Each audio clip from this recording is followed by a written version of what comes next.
Oke, sudah. Assalamualaikum warahmatullahi wabarakatuh. Perkenalkan, nama saya Ikomatul Husnia. Saya di sini akan meresensi sebuah buku tentang akuntansi yang judulnya itu adalah Mahir Akuntansi dengan Cara Sederhana. Jadi bukunya itu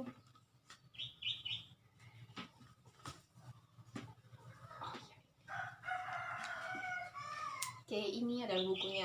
Jadi bukunya itu covernya warna kuning coklat gini.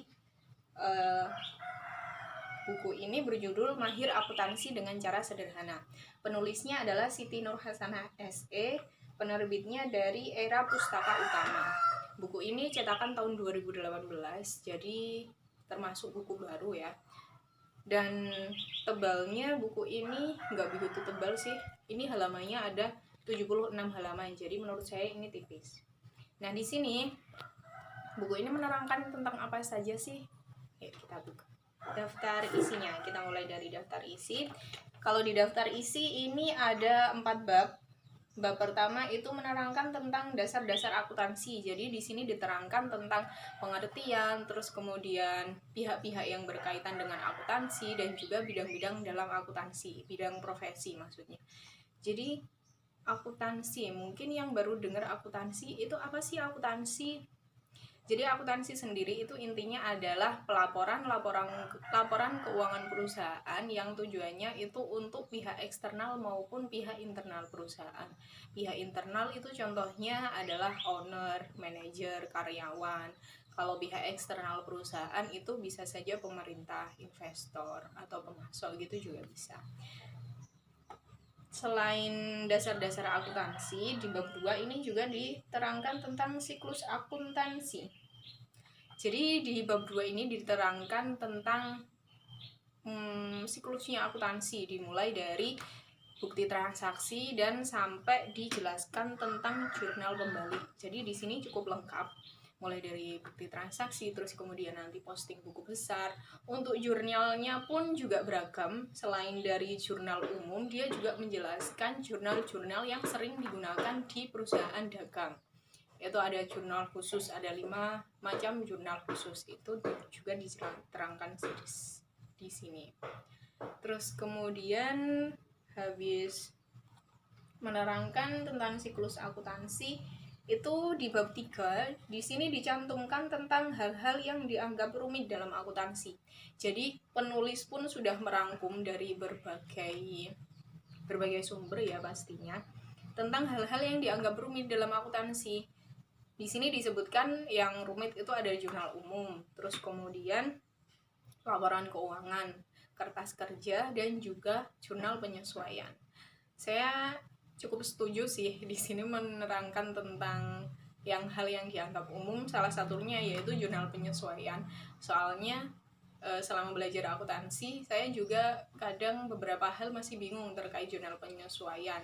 Contohnya itu ketika ada sewa 1 tahun, terus kemudian dibayarnya pertengahan atau mungkin di bulan apa. Nah, biasanya kita bingungnya itu dalam menghitung bulannya. Terus kemudian di sini juga disebutkan kertas kerja. Nah, kalau kertas kerja itu mungkin antara balance ya, saldonya itu kan harus balance antara saldo laba rugi sama saldo perubahan modal. Nah, di situ kalau ndak sama, otomatis kita harus menghitung lagi dari awal. Jadi akuntansi itu laporannya berkelanjutan. Jadi mulai dari bukti transaksi, jurnal umum, itu saling berkelanjutan. Kalau memang ada kesalahan, berarti kita harus mencari lagi di jurnal-jurnal yang sebelumnya kita buat. Terus kemudian di bab 4 ini dia ada contoh kasus dan penyelesaiannya.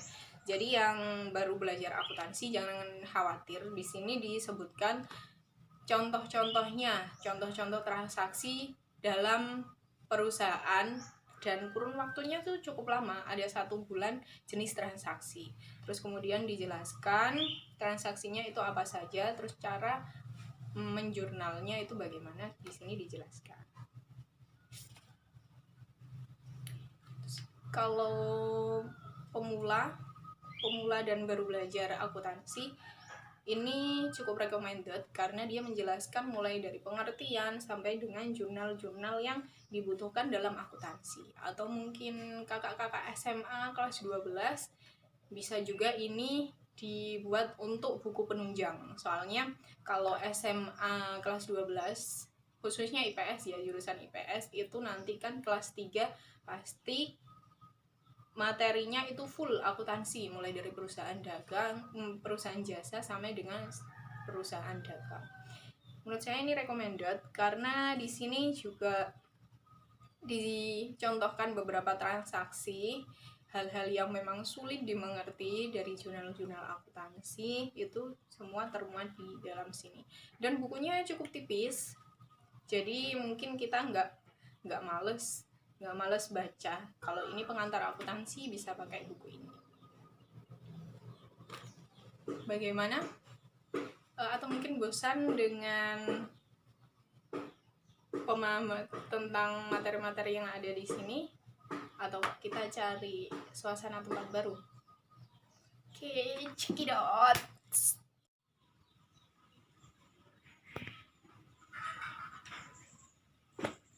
Oke, kembali lagi. Jadi masih tentang mahir akuntansi dengan cara sederhana. Jadi di sini tadi sebelumnya kita sudah review tentang isi-isi dari buku ini. Sekarang saya itu ya, dalam membaca buku ini menurut saya ada beberapa yang kurang atau mungkin belum juga dicantumkan penulis di dalam sini. Contohnya adalah pertama laporan arus kas. Jadi laporan arus kas itu merupakan salah satu laporan keuangan juga, tapi di sini saya tidak menemukan laporan arus kas. Dan menurut saya laporan arus kas itu juga termasuk yang susah karena di dalamnya kita akan membedakan antara 3 hal arus kas itu dari segi mana saja. Terus kemudian di sini untuk penyusunannya di sini setelah jurnal penyesuaian itu langsung ke jurnal penutup.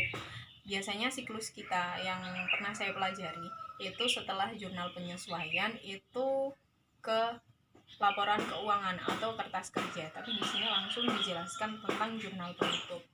Jadi menurut saya itu kurang sesuai dengan apa yang saya pelajari dulu. Tapi tidak tahu juga sih, mungkin dari segi si penulis ingin menunjukkan dari segi mana, kurang tahu juga, mungkin ada maksud yang saya kurang pahami. Terus kemudian kembali lagi ke laporan keuangan. Laporan keuangan di sini juga belum ada catatan atas laporan keuangan. Itu juga termasuk dalam laporan keuangan juga, tapi di sini tidak dicantumkan. Tapi untuk pemula ini cukup recommended bagi saya untuk belajar tentang akuntansi, tentang dasar-dasarnya itu menurut saya sudah cukup. Oke, itu sekian review buku dari saya. Mungkin kakak-kakak yang nonton video ini ada yang sudah pernah baca buku ini, silahkan share pengetahuan kalian tentang buku ini tuh menjelaskan apa saja. Mungkin ada juga penjelasan saya yang tadi kurang dari buku ini, bisa kakak-kakak menambahkan di komen di bawah. Sekian dari saya. Oh ya, minta tolong juga untuk like dan juga subscribe video ini jika kalian suka. Terima kasih atas perhatiannya. Terima kasih sudah menonton sampai habis. Saya akhiri. Wassalamualaikum warahmatullahi wabarakatuh.